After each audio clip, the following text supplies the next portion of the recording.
मन में सैलाब है पर कहने को शब्द नहीं। चोट तो है कहीं दिल में लेकिन दिखाने को कोई जख्म नहीं।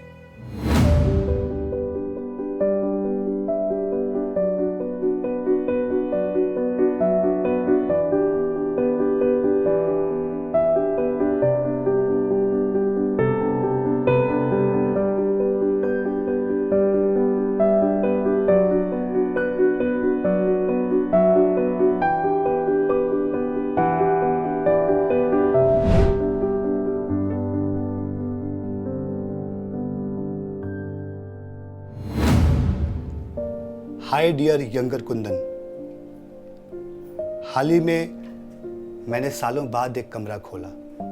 मकड़ी के जाले और धूल की वजह से बिल्कुल एक पुराने टूटे हुए घर जैसा लग रहा था। मैं वहाँ क्यों गया था ये तो मुझे याद नहीं, पर ना जाने क्यों उस कमरे में जाते ही मेरा दिल बैठने लगा।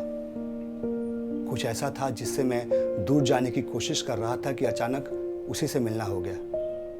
मेरी नज़र दीवारों पर गई तो मैं चौंक गया, क्योंकि वह कमरा मेरा मन था और जिससे दूर जाने की कोशिश में कर रहा था वो एक ऐसी घटना थी जिससे दूर जाने की कोशिश में अक्सर ही करता रहता हूँ। एक ऐसी घटना जिसके लिए हम दोनों खुद को जिम्मेदार समझते हैं। इतना आसान नहीं है उस पल को दोबारा फील कर पाना या फिर उसके बारे में बात कर पाना, लेकिन आज मैं उसके बारे में ज़रूर बात करूँगा। गुल्लक से पैसे चोरी करने से लेकर किसी की जान ना बचा पाने का अफसोस तक, ऐसी कई घटनाएं मेरे साथ हुई हैं जिसका असर आज भी मेरे जहन में है और जिसके बारे में मैं सोचता रहता हूं कि काश मैं उन सबको बदल पाता।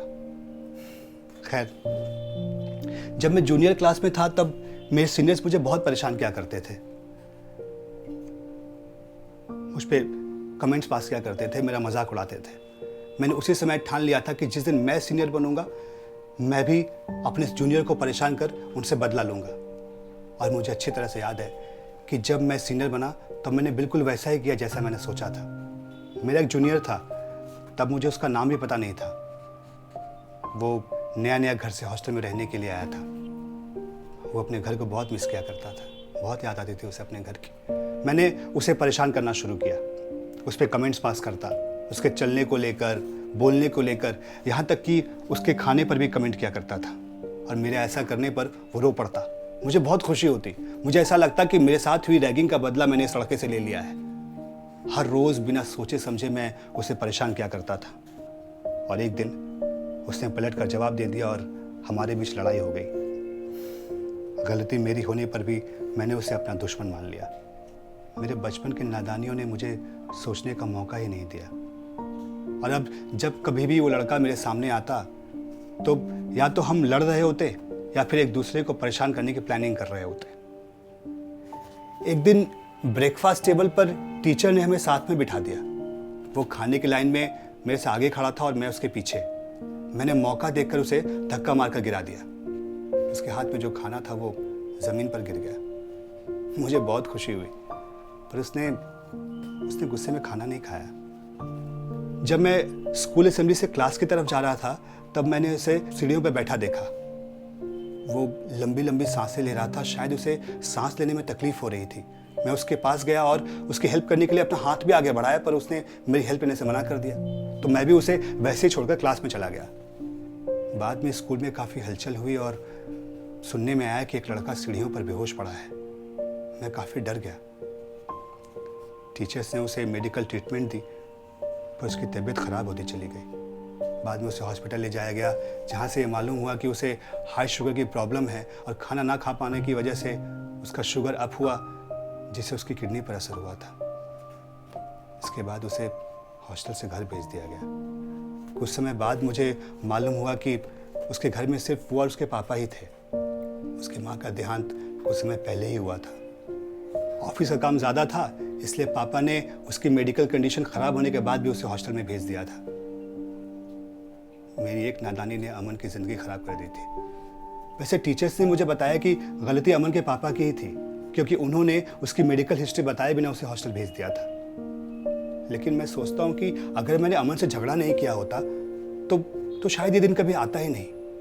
अगर मैंने उसे सीढ़ियों पर बैठा देख उसी समय टीचर्स को इन्फॉर्म कर दिया होता तो शायद अमन हमारे साथ हॉस्टल में हेल्दी होता। ये सब बातें मेरे मन में बैठ चुकी थी। मुझे तो ये भी नहीं पता था कि मुझे रिग्रेट करना भी चाहिए या नहीं, लेकिन ये सारी बातें मैं बताता भी तो किसे। खैर, अब मैं अपनी ज़िंदगी में बहुत आगे बढ़ चुका हूँ, चाहे बात मेरे करियर की जाए या फिर खुद की पर्सनालिटी की। तुम्हें जानकर ये खुशी होगी कि अब तुम पहले जैसे नहीं रहे, जो हर छोटी बात पर गुस्सा हो जाया करता था। अब तुम कोई भी कदम उठाने से पहले उसके रिजल्ट के बारे में सोचते हो। लेकिन आज भी ऐसी कई बातें हैं जिसे मैं नहीं भुला पाया हूँ। जैसे अमन, मेरी बस तुमसे एक रिक्वेस्ट है कि कभी किसी का दिल मत दुखाना।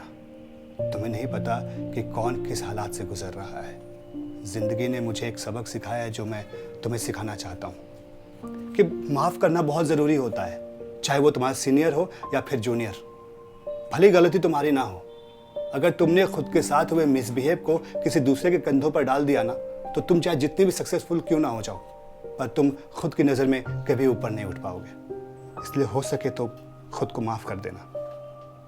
देखो, अमन के साथ जो कुछ भी हुआ वो तुम्हारी नादानी थी, इसमें तुम्हारा कोई कसूर नहीं था। मैंने अपनी सारी ज़िंदगी इस बात को सोचकर गुजार दी कि शायद मैं अमन की हेल्प कर सकता था, जबकि सच्चाई यही है कि मैं चाह कर भी उसकी हेल्प नहीं कर सकता था। और तुम्हारे जाने के बाद ही तो टीचर्स ने अमन को संभाला। जिस इंसिडेंट्स को तुम बदल नहीं सकते, उसके बारे में सोचकर तुम सिर्फ खुद को तकलीफ ही पहुंचाओगे। हाँ, हो सके तो किसी को बुरा कहना बंद कर दो। ये लाइफ तुम्हें बहुत सारी चीज़ों का गवाह बनाती है। ये तुम्हें डिसाइड करना होता है कि तुम किसके दोषी हो और किसके नहीं। और वैसे भी बीती बातों को जितनी जल्दी भुला दिया जाए उतना अच्छा होता है, क्योंकि रिग्रेट तुमको सिर्फ और सिर्फ कमज़ोर बनाती है, और तुम इतने कमज़ोर नहीं हो। सो बी ब्रेव। तुम्हारा कुंदन। तो दोस्तों, ये थी कुछ बातें जो मैं कहना चाहता था अपने यंगर सेल्फ को।